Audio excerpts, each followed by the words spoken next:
Fala, galera! Estamos de volta para a nossa segunda parte da aula de hoje. E a partir de agora a gente vai conhecer os tipos de tecido epitelial.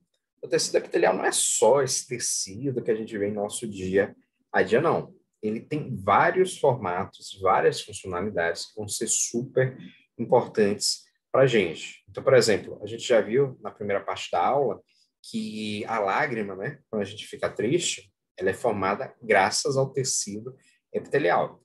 É um tecido epitelial que a gente chama de glandular. A gente vai ver isso agora nessa segunda parte da nossa aula. Mas também a gente tem o que a gente chama de tecido epitelial de revestimento, que é a exemplo desse da nossa pele que a gente vê em nosso dia a dia. Então a gente vai ver quais são as diferenças entre o tecido epitelial de revestimento, o tecido epitelial glandular e as suas particularidades, beleza? Então, a partir de agora, a gente começa esse nosso segundo momento da aula, vendo os tipos de tecidos epiteliais que a gente apresenta. Então, bora lá. Então, vamos lá esclarecer essa dúvida. O tecido epitelial, no final das contas, ele apresenta um padrão único? Não, né? Eu acabei já de adiantar para vocês que o tecido epitelial ele não tem um padrão único, ele vai se diferenciar. E é isso que a gente vai descobrir a partir de agora em nossa aula. Então, o que a gente tem? Que as células que compõem o tecido epitelial, elas apresentam variados formatos. Quais podem ser esses formatos? Pode ser um formato retangular, pode ser um formato quadrado, pode ser um formato colunar, pode ser um formato colunar estratificado e tem outros formatos. São variados, né? Mas para a gente descrever o tecido epitelial, a gente, dentro da biologia, a gente o descreve como podendo ser de duas naturezas. A primeira natureza, coloquei aqui como natureza 1, é o tecido epitelial de revestimento, ou tecido epitelial protetor. É mais comum vocês verem no livro chamado de tecido epitelial de revestimento, certo? Esse tecido epitelial de revestimento, ele se classifica em 6 tipos. Tecido epitelial de revestimento de epitélio simples pavimentoso, tecido epitelial de revestimento simples cúbico, tecido epitelial de revestimento simples colunar, tecido epitelial de revestimento estratificado pavimentoso, tecido epitelial de revestimento pseudoestratificado, tecido epitelial de revestimento estratificado de transição.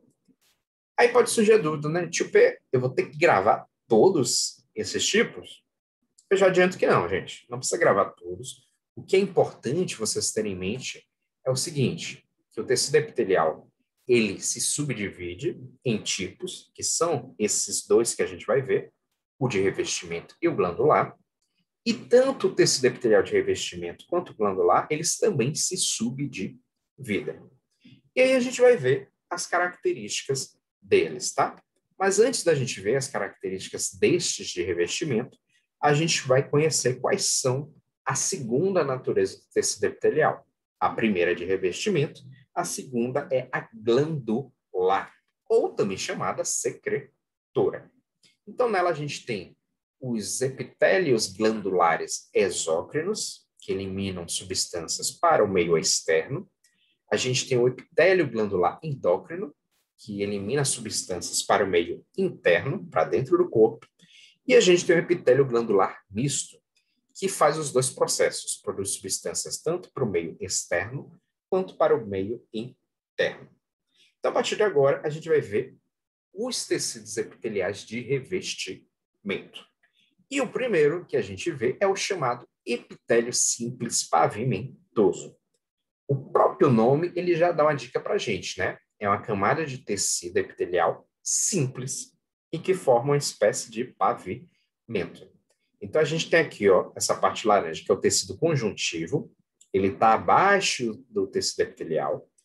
Unindo o tecido conjuntivo com o tecido epitelial, a gente tem a lâmina ou membrana basal. E aqui na parte superior, a gente tem o tecido epitelial, que aqui está representado por 3 células, ó, justapostas entre si. Um exemplo de epitélio simples pavimentoso, a gente pode encontrar, ó, no endotélio vascular, né? O vaso sanguíneo, o vaso da artéria. Você vê que essa camada bem escura que está aqui na ponta, ela corresponde a esse exemplo de epitélio pavimentoso. É uma camada bem simples de tecido epitelial. E como é que esse tecido ele vai se caracterizar, tio P? Muito simples. Esse tecido vai apresentar uma série de características. Quais são essas características? Uma primeira é que as suas células elas vão se caracterizar pelo quê? Serem achatadas, formando uma única camada, tá? Também chamada em alguns livros de escama, presentes em regiões do corpo livres de tensões mecânicas, né? Terceiro, permite a passagem de substâncias. Essa passagem pode ser por meio da difusão, da osmose, filtração, secreção e absorção, tá? Sendo que a absorção vai ocorrer por pouca espessura. E os principais exemplos que a gente tem são os túbulos da medula renal, o endotélio dos vasos sanguíneos, né? Os vasos, as artérias, os vasos linfáticos, o mesotélio, alvéolos pulmonares, né? Endotélio. E a gente chega num segundo exemplo, que é o epitélio simples cúbico. O epitélio simples cúbico, ó, você já vê que o formato dele já é diferente do anterior que a gente tinha visto. Ele tem um formato de quê? De um cubo. E eles podem apresentar uma especialização na sua membrana plasmática, que é a presença de microvilosidades na região apical, ou seja, na parte superior. Eles apresentam alta capacidade de absorção, fluidos e outras substâncias, além de secreções, muco, o nosso suor e enzimas. E onde é que a gente encontra esse epitélio? Túbulos coletores renais, revestimento dos ovários, né? E ductos menores.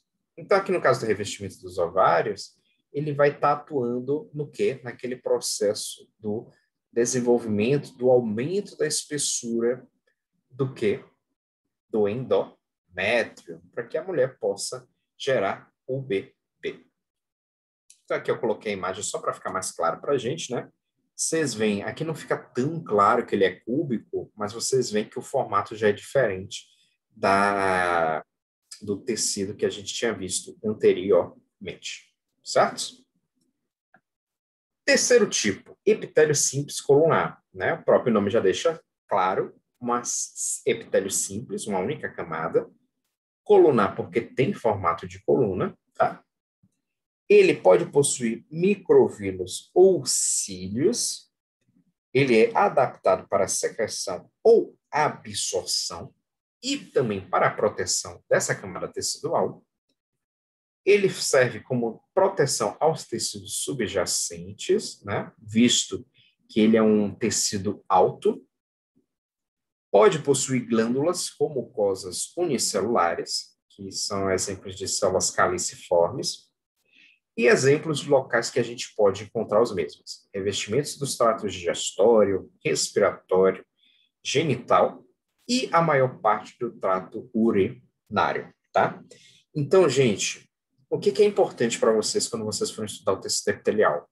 Reparem as imagens e onde é que a seta está apontando. O tecido epitelial ele sempre está mais externamente, mais para fora. Vejam como essas células daqui, ó, elas são bem longínquas, elas são bem compridas, né? Justamente esse formato daqui que a gente está reparando. Você pode pensar, pô, professor, tio P, eu tenho que gravar isso, que ela vai proteger tecido subjacente? Não, isso já é algo bem óbvio, né? Porque o tecido epitelial, ele sempre está no meio mais externo. Então, ele sempre vai proteger quem está abaixo dele. Então, essa proteção de tecidos subjacentes já é algo óbvio. Ele sempre vai proteger um tecido que esteja situado abaixo do mesmo. Se ele tem maior altura, quando comparado aos epitélios que a gente viu anteriormente, então ele confere uma maior proteção quando comparado àqueles que têm tamanho menor do que ele, certo? Então, são algumas deduções que só por ver a imagem você já pode chegar a essa conclusão, certo? Então, aqui eu coloquei a imagem em formato mais amplo, só para vocês terem uma melhor visualização. Um quarto exemplo, tecido epitelial estratificado pavimentoso. Até agora, o que a gente tinha visto eram todos simples, era uma única camada de tecido epitelial. Esse agora já é estratificado. E o que quer dizer que é estratificado? Quer dizer que ele tem, ó, 1, 2, 3, ele possui vários estratos de tecido epitelial. Então, o que chama atenção nele para a gente? Primeiro, essas várias camadas, ó, tudo isso aqui roxeado que vocês estão vendo é tecido epitelial. Ele apresenta um aspecto verdadeiramente estratificado. A gente vai ver esse verdadeiramente estratificado daqui a pouco, que a gente vai ver o tecido epitelial pseudo-estratificado. Ele parece ser estratificado, mas na realidade ele não é. Além disso, ele está presente em áreas em que há desgaste considerável, né? O corpo entra em atrito com determinada região. A exemplo do revestimento da nossa própria pele, né? Um exemplo para ficar bem claro para a gente. Quando a gente vai para a praia e a gente fica muito tempo exposto ao sol, o que que acontece? A gente começa a descascar. Isso ocorre graças ao quê? Ao epitélio da nossa pele ser do tipo estratificado. Então, a camada mais externa, que está mais aqui na parte superior, ela se descama, e os tecidos que estão abaixo, eles vão aflorar, certo? É encontrado na forma queratinizada ou não queratinizada, células próximas à membrana basal que possuem capacidade de divisão, né? São essas daqui localizadas abaixo, função de proteção mecânica e contra a desidratação. Essa parte da desidratação é bem o exemplo que eu dei de quando a gente está descascando devido a ficar muito tempo abaixo do sol. E como exemplos, a gente tem o revestimento da pele, mucosas da vagina e da boca. Por que mucosas da vagina? Lembre que quando a gente vai ter a relação sexual, as garotas elas vão ter a penetração do pênis.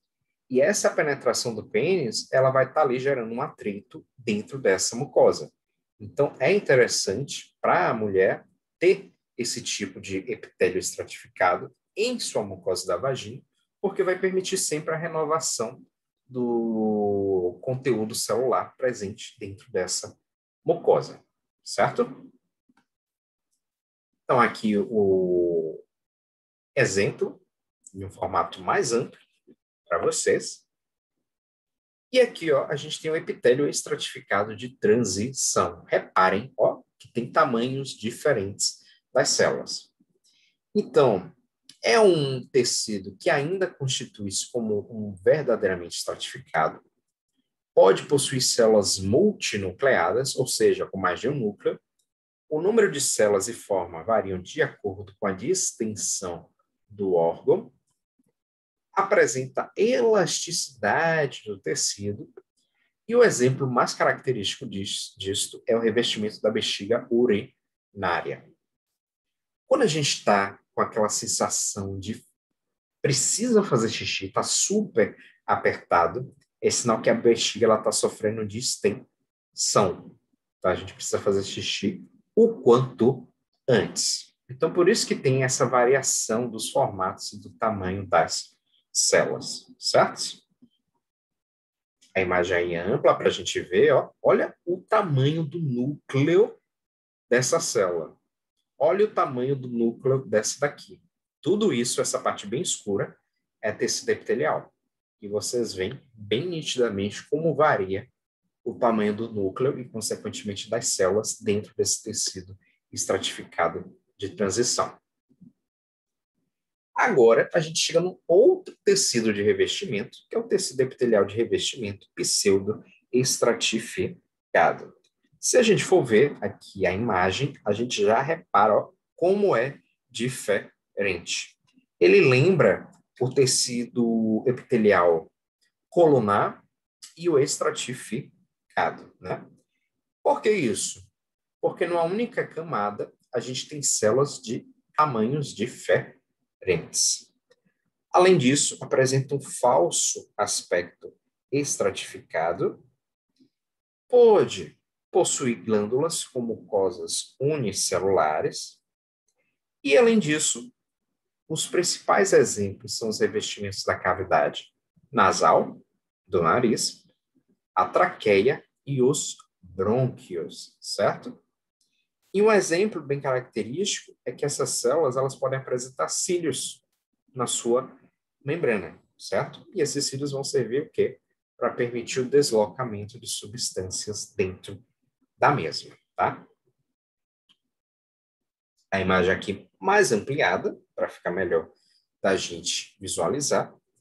E agora a gente chega na fase final da aula de hoje, que é o último tipo de tecido epitelial. Até agora a gente viu os grupos da primeira natureza, que são os tecidos epiteliais de revestimento. Agora a gente chega no segundo tipo, os tecidos epiteliais de natureza 2, que são aqueles chamados de glandulares. Os glandulares eles já são mais simples, eles são somente três. O primeiro é esse epitélio glandular exócrino, formados a partir de uma unidade secretora ducto. O ducto é esse caminho daqui. A gente tem aqui a glândula, uma, duas, três, quatro aqui, bem grandonas, bem evidentes. E a gente tem esse ducto por onde vai produzir, vai ser liberado tudo aquilo que elas produzirem, tá? Exemplos, glândulas mamárias, né? Quando vocês mulheres se tornarem mães, né? E o bebê for se alimentar, então tem o seio. No seio tem a glândula exócrina, ela vai produzir o leite e por meio do ducto, esse leite vai ser conduzido até o bico do peito. A gente tem as glândulas salivares, né, que a gente tem na boca. A gente tem as glândulas sebáceas, né, quando a gente vai lá se exercitar, aí depois volta, aí às vezes a gente está fedendo, né, as glândulas sebáceas ali liberando esse material não tão cheirosinho assim. E a gente tem as glândulas lacrimais, né, quando a gente chora ou a gente boceja e sai a lágrima, né. O segundo exemplo é o epitélio glandular endócrino. Olha como ele já é diferente. Ele não vai possuir aquele ducto que a gente viu no epitélio glandular exócrino. Então, eles são mais simples, apresentam uma porção secretora, mas que não é um ducto tão evidente como a gente viu anteriormente, liberam secreções diretamente na corrente sanguínea e encontram-se ao redor de capilares e vasos sanguíneos. Isso é importantíssimo, visto que eles vão produzir as suas secreções e vão liberar elas direto na corrente sanguínea. Então, se eles têm que liberar na corrente sanguínea, é importante que eles estejam ali coladinhos, próximos a essa corrente sanguínea, tá? Então, exemplos de onde a gente pode encontrar esse epitélio glandular endócrino na hipófise, na tireoide, na paratireoide, no timo, nos ovários, nos testículos, adrenais e na pineal. E, por último, a gente tem o chamado epitélio glandular misto. O epitélio glandular misto, eles apresentam tanto as áreas exócrinas, tá? Então, áreas com ducto, quanto áreas endócrinas. Um exemplo bem evidente é o pâncreas, pois o pâncreas ele possui uma estrutura chamada de ilhotas de Langerhans, que foi até uma das questões que eu comentei com vocês numa das atividades que a gente teve sobre o sistema reprodutor. Porque existia essa alternativa, mas eu nunca tinha comentado com vocês o que era essas ilhotas de Langerhans, né? E ela é responsável pelo quê? Por ativar, lembra? Aquelas células alfa e beta presentes no pâncreas, que vão ser responsáveis pelo quê? Pela produção de dois hormônios, a insulina e o glucagon, que vão ser responsáveis por regular o nível de açúcar em nosso organismo, certo? Então é isso, pessoal. Por hoje é só, é bastante informação. tá? Mas o mais importante para vocês é o quê? Saber o que é o tecido epitelial, quais são as suas características, saber. Deixa eu abrir aqui para vocês me verem. Pronto. O que é importante? É você saber o que é o tecido epitelial, quais são as suas características, né? Se ele tem grande quantidade de matriz extracelular, se tem pouca quantidade de matriz extracelular. Se ele se subdivide, sim, a gente já viu que se subdivide. Tem o tecido epitelial de revestimento, tem o tecido epitelial glandular. E qual vai ser a funcionalidade deles? O de revestimento, basicamente, conferir proteção ao corpo. O glandular, ele vai servir basicamente para quê? Para a produção de substâncias. Produção de muco, produção de hormônios, dentre outras, certo? Então não precisa se prender em saber qual é a característica de cada um desses tecidos. O mais importante é você saber a importância geral deles, certo? Lembrando que quando vocês forem fazer a prova do Enem, vocês não vão estar fazendo para se tornar um biólogo, né? Ali é só um conhecimento geral. Então, o mais importante é vocês saberem o geral do tecido epitelial. Beleza? Então é isso, pessoal. Por hoje é só. Muito obrigado e a gente se encontra na nossa próxima aula. Tchau!